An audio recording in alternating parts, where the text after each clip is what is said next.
ವಿಶ್ವ ಪರಿಸರ ದಿನಾಚರಣೆಯ ಈ ವಿಶಿಷ್ಟ ಸಂದರ್ಭದಲ್ಲಿ ನಮ್ಮ ಶಿಕ್ಷಣ ಸಂಸ್ಥೆ ವಿಶೇಷವಾದಂಥ ಈ ಕಾರ್ಯಕ್ರಮನ ಹಮ್ಮಿಕೊಂಡಿದೆ. ಈ ಕಾರ್ಯಕ್ರಮದ ಅಧ್ಯಕ್ಷರು ನಮ್ಮ ಸಂಸ್ಥೆಯ ಅಧ್ಯಕ್ಷರಾದಂಥ ಶ್ರೀ ಎಂ ಶಿವಲಿಂಗಪ್ಪನವರೇ,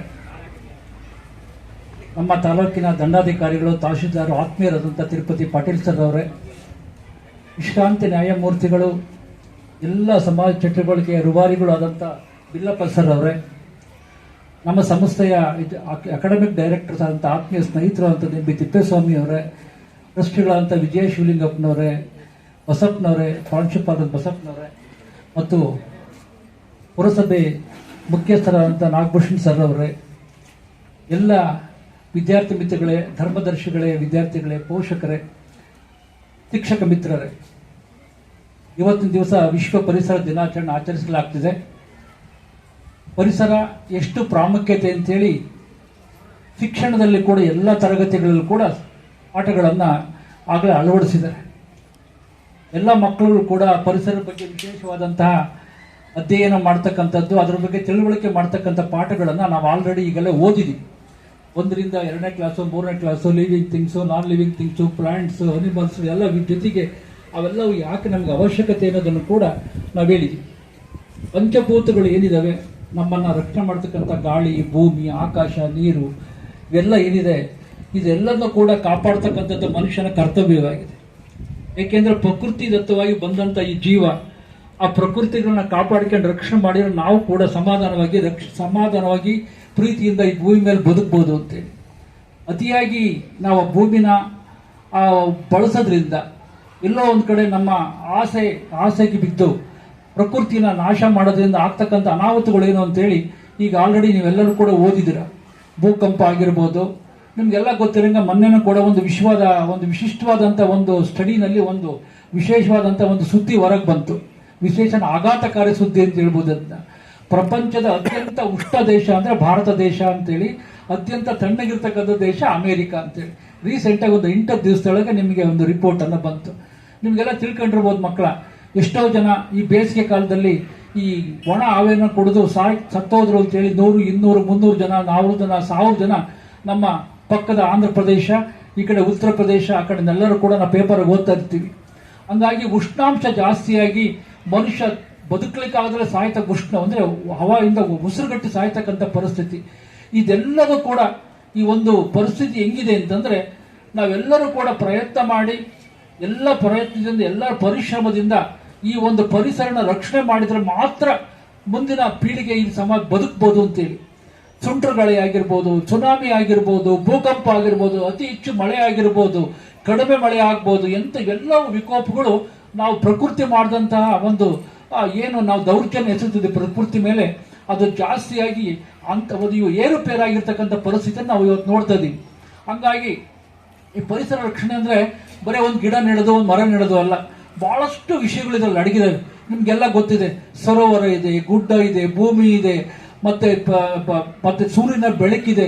ಇವೆಲ್ಲವನ್ನು ಕೂಡ ಬಳಸ್ಕೊಂಡು ಹೇಗೆ ಎಲ್ಲದೂ ಕೂಡ ಸಮತೋಲನ ಕಾಪಾಡ್ಕೊಂಡು ಮಾಡಬೇಕು ಅಂತೇಳಿ ವಿಶ್ವ ಸಂಸ್ಥೆ ಸಾಕಷ್ಟು ಕಾರ್ಯಕ್ರಮಗಳು ಹಮ್ಮಿಕೊಂಡು ಅಂತಾರಾಷ್ಟ್ರೀಯ ಮಟ್ಟದಲ್ಲೂ ಕೂಡ ಇದ್ರ ಬಗ್ಗೆ ಡಿಸ್ಕಷನ್ ಆಗಿ, ಸರೋವರಗಳ ರಕ್ಷಣೆ ಹೆಂಗಾಗಬೇಕು, ಆಯಿಲ್ ರಕ್ಷಣೆ ಹೆಂಗಾಗಬೇಕು, ಬೆಟ್ಟ ಗುಡ್ಡಗಳ ರಕ್ಷಣೆ ಹೆಂಗಾಗಬೇಕು, ಡಿಫಾರೆಸ್ಟೇಷನ್ ಹೆಂಗ್ ಮಾಡಬೇಕು, ಇದೆಲ್ಲದೂ ಕೂಡ ಮಾಡಿ ಸರ್ಕಾರ ಅನೇಕ ಕಾರ್ಯಕ್ರಮಗಳು ಹಮ್ಮಿಕೊಂಡಿದೆ. ಅದರಲ್ಲಿ ಗಿಡ ನೆಡ್ತಕ್ಕಂಥದ್ದು ಒಂದು ಸಣ್ಣ ಕಾರ್ಯಕ್ರಮ. ಯಾವುದೋ ಇದಷ್ಟು ಪರಿಸರ ರಕ್ಷಣೆ ಮಾಡೋದ್ರಲ್ಲಿ ಗಿಡ ನೆಡ್ತಕ್ಕಂಥದ್ದು ಒಂದು ಕಾರ್ಯಕ್ರಮ. ಅಂತ ವಿಶಿಷ್ಟವಾದಂಥ ಕಾರ್ಯಕ್ರಮದಲ್ಲಿ ಈ ಒಂದು ಪ್ರಕೃತಿಯ ಮಡಿಲಲ್ಲಿ ಈ ತೇವಾಂಶನ ಕಾಪಾಡೋಕ್ಕೋಸ್ಕರವಾಗಿ ಭೂಮಿಯ ಮಣ್ಣು ಒಂದು ಕಡೆಯಿಂದ ಒಂದು ಕಡೆಗೆ ಹರಿದು ಹೋಗಬಾರ್ದು, ಅಲ್ಲೇ ಇರಲಿ ಅನ್ನೋ ದೃಷ್ಟಿಯಿಂದ, ಮತ್ತೆ ತಂಪು ಎರಗಿದ್ರೆ ಭೂಮಿಯ ತೇವಾಂಶ ಹಾಳಾಗೋಗಬಾರ್ದು, ಎಲ್ಲ ದೃಷ್ಟಿಯಿಂದ ಬಹಳಷ್ಟು ಕೆಲಸ ಮಾಡ್ತಕ್ಕಂಥದ್ದು ಗಿಡಗಳನ್ನು ನೆಟ್ಟು ಅದನ್ನ ಸಂರಕ್ಷಣೆ ಮಾಡ್ತಕ್ಕಂಥದ್ದು. ಅಂಥ ಕೆಲಸ ನಾವು ಮಾಡಬೇಕು ಅನ್ನೋ ದೃಷ್ಟಿಯಿಂದ ನಮ್ಮ ಶಿಕ್ಷಣ ಸಂಸ್ಥೆ ಹಲವಾರು ವರ್ಷಗಳಿಂದ ವಿಶಿಷ್ಟವಾದ ಕಾರ್ಯಕ್ರಮಗಳು ಹಮ್ಮಿಕೊಂಡಿದೆ. ಅದರಲ್ಲಿ ವಿಶಿಷ್ಟವಾಗಿ ಡ್ರೈ ಗಾರ್ಡ್ಗಳು ಮಾಡಾಕಿ ನಗರದಲ್ಲಿ ಈಗಾಗಲೇ 100 ಗಿಡಗಳನ್ನು ನಾವು ಬೆಳೆಸಿದ್ವಿ. ಈಗ ನಮ್ಮದೇ ಆದ ಸಂಸ್ಥೆ ಪ್ರತಿ ವರ್ಷ ಹಾಕೊಂಬಂದಿರೋದು. ಈ ವರ್ಷ ವಿಶೇಷವಾಗಿ 101 ಡ್ರೈ ಗಾರ್ಡ್ಸ್ ಅನ್ನು ಮಾಡಿ ನಗರದ ತುಂಬ ಗಿಡಗಳನ್ನು ಹಾಕಿ ವಿಶಿಷ್ಟವಾಗಿ ಬೆಳೆಸಬೇಕು ಅಂತ ಹೇಳಿ ದೃಷ್ಟಿಯಿಂದ ಎಲ್ಲದೂ ಕೂಡ ನಿಮ್ಮ ಮಕ್ಕಳಿಗೆಲ್ಲ ಇಟ್ಟಿದ್ದೀವಿ, ಅದನ್ನ ನೋಡ್ತಾ ಇದ್ದೀರಾ. ಹಂಗಾಗಿ ಮಕ್ಕಳಿಂದ ಪ್ರತಿಯೊಬ್ಬ ಮಕ್ಕಳ ಕಡೆಯಿಂದಲೂ ಅವರವರ ಗ್ರಾಮಾಂತರ ಪ್ರದೇಶಕ್ಕೆ ಗಿಡಗಳನ್ನ ಕಳಿಸ್ಕೊಟ್ಟು ಆ ಮಗು ಆ ಗಿಡ ಬೆಳೆಸಿ ಆ ಗಿಡದ ಫೋಟೋವನ್ನು ನಮಗೆ ತಂದು ಕೊಡ್ಬೇಕು. ಅಷ್ಟರ ಮಟ್ಟಿಗೆ ಸುಮಾರು 1,000 ಗಿಡಗಳನ್ನ ಮಕ್ಕಳುಗಳ ಮೂಲಕ ಬೆಳೆಸಿ ಅದರ ಪೋಷಣೆ ಮಾಡ್ತಕ್ಕಂಥದ್ದು ಮತ್ತೆ ಅದನ್ನ ನಿರ್ವಹಣೆ ಮಾಡ್ತಕ್ಕಂಥದ್ದನ್ನ ನಾವು ಖಂಡಿತ ನೋಡ್ಬೇಕು ಅಂತ ಅದೊಂದು ವಿಶಿಷ್ಟವಾದ ಕಾರ್ಯಕ್ರಮ ಕೂಡ ಈ ವರ್ಷ ಹಾಕೊಂಡಿದ್ವಿ. ಹಂಗೆ ನಮ್ಮ ಸಿಬ್ಬಂದಿ ಏನಿದ್ದಾರೆ, ಡ್ರೈವರ್ಸ್ ಮತ್ತು ಕಂಡಕ್ಟರ್ಸ್, ಬಸ್ ಕಂಡಕ್ಟರ್ಸ್ ಒಂಥರ ಸೇನಾನಿಗಳಿದ್ದಂಗೆ. ಅವ್ರು ಏನಾರು ಹೇಳಿದ್ರೆ ತುಂಬಾ ಪ್ರಾಮಾಣಿಕವಾಗಿ ಕೆಲಸ ಮಾಡ್ತಾರೆ. ಹಂಗಾಗಿ ಅವರೆಲ್ಲರೂ ಕೂಡ ಈ ವರ್ಷ ಹೇಳಿದ 101 ಗಿಡನ ಏನ್ ನಾವು ತಂದಿದ್ದೀವಿ ಅಷ್ಟು ಗಿಡನ ಕೂಡ 5 ಗಿಡ 5 ಗಿಡ ನಾವೆಲ್ಲ ಸಂರಕ್ಷಣೆ ಮಾಡಿ ಆ ನೆಕ್ಸ್ಟ್ ಇಯರ್ ಆ ಗಿಡಗಳನ್ನ ನಿಮಗೆ ತೋರಿಸ್ತೀವಿ ನಾವು ಅಂತ ಹೇಳಿ ಅವರು ಕೂಡ ಪ್ರತಿಜ್ಞೆ ಮಾಡಿದ ಡ್ರೈವರು ಕಂಡಕ್ಟರ್ಸ್ಗಳು. ಹಂಗಾಗಿ ಬಸ್ಸಲ್ಲಿ ನೀರು ತಗೊಂಡೋಗಿ ಗಿಡಗಳಿಗೆಲ್ಲ ನೀರು ಹಾಕಿ ಕಾಪಾಡ್ತೀವಿ. ಇವತ್ತು ನಾವು ಗಿಡ ಹಾಕಿ ಬಿಡಲ್ಲ, ಅದನ್ನ ಕಾಪಾಡ್ತಕ್ಕಂಥ ಕೆಲಸನ ತುಂಬಾ ಪ್ರಾಮಾಣಿಕವಾಗಿ ಮಾಡ್ತೀವಿ ಅಂತ ಹೇಳ್ತಾ, ಮತ್ತು 1,000 ಗಿಡನ ಮಕ್ಕಳ ಮೂಲಕನ ಗ್ರಾಮಾಂತರ ಪ್ರದೇಶದಲ್ಲಿ ಎಲ್ಲ ಮಕ್ಕಳು ಕಳಿಸ್ಕೊಟ್ಟು ಹಾಕಿ ಅಲ್ಲೂ ಕೂಡ ಗಿಡಗಳನ್ನ ಬೆಳೆಸಿ ಆ ಕೆಲಸ ಮಾಡ್ತೀವಿ ಅಂತ ಹೇಳ್ತಾ, ಮತ್ತೆ ಇವತ್ತೇನು ನಮ್ಮ ಒಂದು 2-3 ವಿಷಯನ ನಾವು ತಹಸೀಲ್ದಾರ್ ಸಾಹೇಬರಿದ್ದಾರೆ ಮತ್ತು ನಮ್ಮ ಮುಖ್ಯಾಧಿಕಾರಿಗಳಿದ್ದಾರೆ. ನಾನು ಮೊನ್ನೆ ಅವ್ರಿಗೊಂದು ಫೋನ್ ಮಾಡಿದ್ದೆ ಬೀದಿ ನಾಯಿಗಳ ಸಂರಕ್ಷಣೆ ಬಗ್ಗೆ ಅಂತೇಳಿ. ಅವರು ಬೀದಿ ನಾಯಿಗಳಿಗೆ ಸಾಕಷ್ಟು ಜಾಗದಲ್ಲಿ ಆಹಾರಕ್ಕೆ ಅಂತೇಳಿ ತಟ್ಟೆಗಳನ್ನ ಹಾಕಿದ್ದಾರೆ.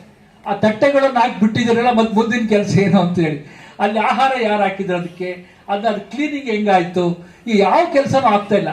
ಹಂಗಾಗಿ ನಾನು ಮುಖ್ಯಾಧಿಕಾರಿಗಳಿಗೆ ನಮ್ಮ ಟ್ರಸ್ಟಿಗೆ ಒಂದು ಜವಾಬ್ದಾರಿ ಕೊಡಿ, ನಿಜವಾಗ್ಲೂ ಕೂಡ ಆಹಾರ ಸಪ್ಲೈ ಮಾಡ್ತೀವಿ, ನೀವು ಕ್ಲೀನಿಂಗ್ ಮಾಡಿಕೊಡ್ರಿ, ನಾವು ಆ ಥರ ಕೆಲಸನ ಮಾಡ್ಕೊಳಕ್ಕೆ ನಾವು ಜವಾಬ್ದಾರಿ ತಗೊಂತೀವಿ ಅಂತ ಹೇಳಿ ಮುಖ್ಯಾಧಿಕಾರಿಗಳು ಕೂಡ ಮಾತಾಡಿದ್ದೇನೆ.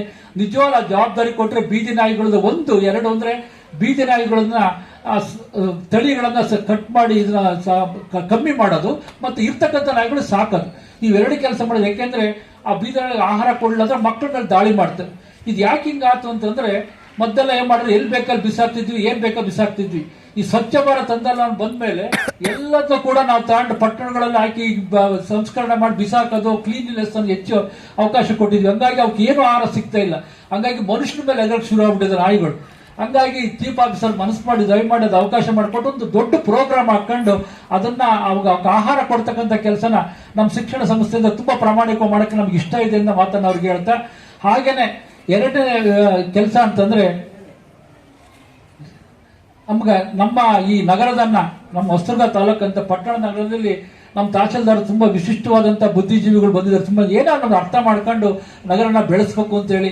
ಹಂಗಾಗಿ ಅವರು ಮನಸ್ಸು ಮಾಡಿ ನಾವೆಲ್ಲ ಈಗ ಏನು ಒಂದು ಪಾರ್ಕ್ ಅನ್ನ ನಮಗೆ ಹ್ಯಾಂಡ್ ಓವರ್ ಮಾಡಿ ನಗರದಲ್ಲಿ ಮಕ್ಕಳಿಗೆ ವಿಶಿಷ್ಟವಾದಂತ ಪಾರ್ಕ್ ಅನ್ನ ನಾವು ಡೆವಲಪ್ ಮಾಡಿ, ನಮಗೇನು ಬೇಡ, ನಾವು ಅಭಿವೃದ್ಧಿ ಪಡಿಸೋಕಷ್ಟೇ ಕೇಳೋದು, ನಾನು ಬೇರೆ ಏನಕ್ಕೂ ಕೇಳಲ್ಲ.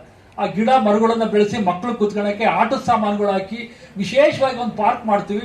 ಅದಕ್ಕೆ ನಿದ್ರಿಗಾ ಶಿಕ್ಷಣ ಸಂಸ್ಥೆಗೆ ತಹಸೀಲ್ದಾರ್ ಸಾಹೇಬರು AC ಸಾಹೇಬರಿಗೆ ಆಡಳಿತಾಧಿಕಾರಿಗಳಿರೋದ್ರಿಂದ ಒಂದು ಪಾರ್ಕ್ ನಮ್ಗೆ ಹ್ಯಾಂಡ್ ಓವರ್ ಮಾಡಿದ್ರೆ ನೆಕ್ಸ್ಟ್ ಇಯರ್ ಮಕ್ಕಳು ಆಡಕ್ಕೆ ಎಲ್ಲ ತರ ಆಟದ ಸಾಮಾನುಗಳನ್ನ ಆ ಪಾರ್ಕ್ ಅಲ್ಲಿ ನಿರ್ಮಾಣ ಮಾಡಿ ಆ ಮಕ್ಕಳಿಗೆ ಆಟಕ್ಕೆ ಅವಕಾಶ ಮಾಡಿ. ಯಾಕೆಂದ್ರೆ ನಮ್ಮ ನಗರದಲ್ಲಿ ಏನೇನು ಇಲ್ಲ, ನೀವು ನೋಡ್ಕೊಂತ ಬಂದ್ರೆ ಹೊಸದುರ್ಗದಲ್ಲಿ ನಿಜವಾಗ್ಲೂ ಸರ್ ಬದುಕ್ತಿದಿರಲ್ಲ ಅದೇ ಆಶ್ಚರ್ಯ ಅನ್ಸುತ್ತೆ. ಯಾವುದೋ ಒಂದು ಮೂಲ ಸೌಕರ್ಯನೂ ಇಲ್ಲ. ಹಂಗಾಗಿ ಇಂಥ ಕೆಲಸಗಳನ್ನ ನಮಗೆ ಜವಾಬ್ದಾರಿ ವಹಿಸಿದ್ರೆ ಸಣ್ಣ ಸಣ್ಣ ಕೆಲಸಗಳು ನಮ್ಮ ಸಿಬ್ಬಂದಿ ವರ್ಗ ನಿಜವಾಗ್ಲೂ ಸ್ಟ್ರಾಂಗ್ ಸಿಬ್ಬಂದಿ ನಿಜಲಿಂಗಪ್ಪ ಶಿಕ್ಷಣ ಸಂಸ್ಥೆಯಲ್ಲಿ ಶಿಕ್ಷಕರು ಮತ್ತೆ ಎಲ್ಲ ಆಯಗಳಾಗಿರ್ಬೋದು, ನಮ್ಮೆಲ್ಲ ಸಿಬ್ಬಂದಿ ವರ್ಗನು ನಗರದ ಸೇವೆ ಮಾಡಲಿಕ್ಕೆ ನಾವೆಲ್ಲರೂ ಸುಸಜ್ಜಿತರಾಗಿದ್ದೀವಿ. ಅದಕ್ಕೆ ಅವಕಾಶ ಮಾಡಿಕೊಡಿ ಅಂತ ಹೇಳಿ ಅವರಿಬ್ಬರಲ್ಲೂ ನಾನು ಮನವಿ ಮಾಡ್ಕೊಂಡು ಅದಕ್ಕೆ ಇಬ್ಬರನ್ನು ಕರೆಸಿದ್ದೀನಿ. ಇವತ್ತು ಅವ್ರು ಬರಲೇಬೇಕು ಅಂತ ಕರೆಸಿ ಮನವಿ ಮಾಡ್ಕೊಂಡಿದ್ದೀನಿ. ಹಂಗಾಗಿ ಹಸಿರು ಹೊಸದುರ್ಗ ಮಾಡೋಣ ಅಂತ ಒಂದು ಆಸೆ ಇದೆ. ಹಂಗಾಗಿ ಈ ವರ್ಷನೇ ತಹಸೀಲ್ದಾರ್ ಸರ್ ಮನಸ್ಸು ಮಾಡಿದ್ರೆ ಊರು ತುಂಬ ಗಿಡ ಹಾಕ್ಸ್ಬೋದು. ಅವ್ರು ಯಾರು ಹೇಳಿದ್ರು ಕೇಳ್ತಾರೆ ಜನ, ಯಾಕೆಂದ್ರೆ ತಾಲೂಕಿನ ಪ್ರಥಮ ದಣಿ ನಮಗೆ ಅವರು. ಹಂಗಾಗಿ ಅವ್ರು ಮನಸ್ಸು ಮಾಡಿ ಒಂದು ಹೊಸದುರ್ಗನ ಒಂದು ವಿಶಿಷ್ಟವಾಗಿ ಬರೇ ರೆವಿನ್ಯೂ ಅಂತಲ್ಲ ಎಲ್ಲದ ದೃಷ್ಟಿಯಿಂದ ಯೋಚನೆ ಮಾಡಿ ಅವ್ರಿಗೆ ಎಲ್ಲ ತರ ಶಕ್ತಿ ಇದೆ, ಆಲೋಚನೆಗಳಿದ್ದಾವೆ. ಆಲೋಚನೆಗಳನ್ನು ಜಾರಿಗೊಳಿಸಿ ಹೊಸದುರ್ಗ ನಗರವನ್ನು ಒಂದು ವಿಶಿಷ್ಟ ನಗರವನ್ನಾಗಿ ಮಾಡಿ ಅವರ ಪೀರಿಯಡ್ ನಲ್ಲಿ ಇಂಥ ನಿದ್ರಪ್ಪ ಮತ್ ಬೇಕು ಅನ್ಬೇಕು ನಮ್ಗೆ. ಅವ್ರು ಬೇಕೇ ಬೇಕು, ಅದ್ರ ಬಗ್ಗೆ ಎರಡು ಮಾತಿಲ್ಲ. ಇವತ್ತಿನ ಆಡಳಿತ ಅಷ್ಟು ಸುಲಲಿತವಾಗಿ ಹೊಸದುರ್ಗದಲ್ಲಿ ಆಡಳಿತ ಮಾಡ್ತಿದ್ದಾರೆ. ಅಂತ ಕೆಲಸ ಬೇರೆ ಬೇರೆ ಆಯಾಮಗಳಿಗೆ ಏನ್ ಹೇಳ್ತೀನಲ್ಲ, ಪರಿಸರ ಆಗಿರ್ಬೋದು, ಬೇರೆ ಬೇರೆ ಕೆಲಸ ಪಾರ್ಕ್ಗಳಾಗಿರ್ಬೋದು, ರಸ್ತೆಗಳಾಗಿರ್ಬೋದು, ಕ್ಲೀನ್ಲಿನೆಸ್ ಆಗಿರ್ಬೋದು, ಎಲ್ಲ ಕಡೆಗೂ ಗಮನ ಹರಿಸ್ತಕ್ಕಂಥ ಶಕ್ತಿ ಅವ್ರಿಗಿದೆ. ಹಂಗಾಗಿ ಅವ್ರು ಎಲ್ಲ ಡಿಪಾರ್ಟ್ಮೆಂಟ್ ವಿಶ್ವಾಸಕ್ಕೆ ತಗೊಂಡು ನಗರನ ತಾಲೂಕನ್ನ ವಿಶಿಷ್ಟವಾಗಿ ಬೆಳೆಸಲಿ ನಾವು ಒಂದು ಮಾತು ಹೇಳಿ ಈ ಮಾತಾಡ್ಲಿಕ್ಕೆ ಅವಕಾಶ ಮಾಡೋದಕ್ಕೆ ಅವರಿಗೆಲ್ಲ ಒಂದು 2 ಮಾತು ಮುಗಿಸ್ತಾರೆ. ಜೈ